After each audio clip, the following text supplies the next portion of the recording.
अस्सलाम वालेकुम। Cooking with तायरा में खुशामदीद। कैसे हैं आप सब? उम्मीद है अल्लाह के फजल करम से आप सब बिल्कुल ठीक ठाक खैर खैरियत से होंगे।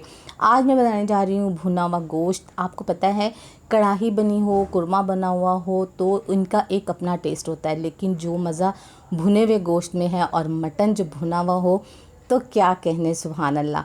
तो बहुत ही ज़बरदस्त रेसिपी है, बनानी बहुत आसान है, बहुत पसंद की जाती है और लोग बहुत शौक़ से खाते हैं। तो आइए देखें ये भुना हुआ गोश्त जो है ये कैसे बनाते हैं, उसको बनाने के लिए किन किन चीज़ों की ज़रूरत है। तो यहाँ पे मैंने 2 बड़े साइज़ के प्याज लिए हैं और 2 ही टमाटर मैंने लिए हैं, फ्रीज़ थे, इनको मैंने पीस लिया है इस तरह। और एक पूरा लहसुन जो है वो छील के यहाँ पे मैंने रख लिया है। मसाले जो है ना वो इसमें बहुत ही सिंपल यूज़ होने वाले हैं। मटन यहाँ मैंने 750 ग्राम लिया है, इसको अच्छी तरह से धो के और यहाँ पे मैंने रख लिया। थोड़ी सी फैट भी इसके साथ ही शामिल है। यहाँ पे 1 टीस्पून जाएगा सुरख मिर्च का पाउडर, नमक जाएगा 1 टीस्पून, यहाँ पे जायका, हल्दी पाउडर जाएगा यहाँ पे ½ टीस्पून और इसके अलावा मैं इसमें शामिल करूँगी भुना हुआ कुटा हुआ ज़ीरा 1 टीस्पून और साथ ही इसमें धनिया पाउडर भी 1 टीस्पून शामिल करूँगी। कढ़ाई में डाल दिया है गोश्त, बिस्मिल्लाहिर्रहमानिर्रहीम। अब इसमें टमाटर, लहसुन और यहाँ पे मैंने प्याज भी इसमें डाल दिए हैं और अब इसमें हम डालेंगे बिस्मिल्लाहिर्रहमानिर्रहीम 2 गिलास पानी, क्योंकि आपको पता है मटन को गलने में थोड़ा सा टाइम लगता है। तो अब इसको जो है कवर करके जब तक इसमें बॉयल आएगा और उसके बाद इसको हल्की आंच पे हम पकाएंगे, तकरीबन 1 घंटा पकाएंगे। तो देखें जी 45 मिनट्स तक हो गए हैं। देखिए हमारे जो है मटन जो है माशाल्लाह देखें हड्डियों से थोड़ा थोड़ा सा ये अलहदा हो गया है, ये देखिए। और अभी इसमें पानी मौजूद है क्योंकि बिल्कुल हल्की आंच पे इसको बनाया है। तो अब इसको थोड़ा सा और पकाएंगे ताकि पानी जो है वो इसका ड्राई हो जाए, सारा फ्लेवर इसके अंदर ही रहे, बाहर ना निकले। चलिए जी चेक करते हैं इसको। तो देखिए माशाल्लाह से देखिए पानी जो है ना वो इसका सारा ड्राई हो गया है और गोश्त हमारा माशाल्लाह बिल्कुल गल गया है।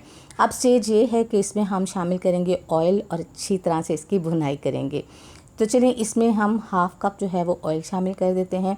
आप चाहें तो इससे कम भी डाल सकते हैं, लेकिन इतना जो है ना वो इनफ है। अब अच्छी तरह से इसको जो है वो इसमें भून लेंगे। अच्छा, भुने हुए गोश्त को ना जितना आप अच्छा सा भूनते हैं ना उसका टेस्ट उतना ही ज़्यादा अच्छा आता है। और ये हड्डी वाला हो और बोनलेस हो, दोनों को मिला के बनाया जाए ना तभी इसका मज़ा जो है ना वो बहुत ज़्यादा आता है। तो देखिए यहाँ पे ये अच्छी तरह से भुन गया है। अब मसाले डालेंगे और फिर इसको मज़ीद भूनेंगे। तो फ्रेंड्स, अगर आप मेरे चैनल पर नए हैं तो मेरे चैनल को सब्सक्राइब कीजिए, बेल आइकन प्रेस कीजिए ताकि मेरी नई वीडियो की नोटिफिकेशन आपको फ़ौरन मिले। रेसिपी पसंद आए लाइक कीजिए, दोस्तों में, फैमिली मेम्बर में शेयर कीजिए और अगर आपने अभी तक मेरा चैनल सब्सक्राइब नहीं किया तो काइंडली कर लीजिए। Thank you so much. तो देखिए जी माशाल्लाह से हमारा गोश्त जो है वो बहुत ही आला सा जो है ना ये भुन गया, खुशबू भी बहुत अच्छी आ रही है। इसमें आप जितने कम मसाले डालेंगे ना इसका टेस्ट उतना ही ज़्यादा आपको अच्छा लगेगा। आप देख रहे हैं कि मैंने बहुत कम इसमें मसाले शामिल किए हैं, बहुत ज़्यादा भरमार नहीं की है और इसके बावजूद भी जो है ना हमारा जो है मटन बहुत ही ज़बरदस्त जो है वो बना है। चलिए जी अब इसको थोड़ा सा मज़ीद जो है वो भूनते हैं और फिर इसको डिश आउट करते हैं और इसको गार्निशिंग करेंगे सब्ज़ मिर्चों के साथ और धनिया के साथ। डिश यहाँ पे ले ली है बिस्मिल्लाहिर्रहमानिर्रहीम। इसके अंदर जो है भुना हुआ गोश्त जो है वो हम डाल देते हैं। आप इसको नान के साथ खाएं, ताज़ी ताज़ी चपाती और फुलके के साथ खाएं या आप इसको वैसे ही खा लें, आप बहुत एंजॉय करेंगे। देखिए जी ये हो गया। अब इसके ऊपर हम कटी हुई सब्ज़ मिर्चें डाल देंगे और इसके ऊपर कटा हुआ धनिया जो है वो भी डाल देंगे। आप चाहें तो अदरक की काशियाँ जो है वो भी काट कर इसके ऊपर डाल सकते हैं। तो रेसिपी हमारी हो गई है डन। कैसी लगी आपको आज की रेसिपी? अपना फीडबैक ज़रूर दीजिएगा, दुआओं में याद रखिएगा, अपना बहुत सा ख्याल रखिएगा। अल्लाह ताला आपको ज़िंदगी की तमाम नेमतें, तमाम खुशियाँ अता फ़रमाए। आपकी ज़िंदगी में कोई दुख, कोई गम, कोई परेशानी कभी भी ना आए। आमीन सुम्मा आमीन। नेक्स्ट वीडियो तक के लिए ताहिरा को इजाज़त दीजिए।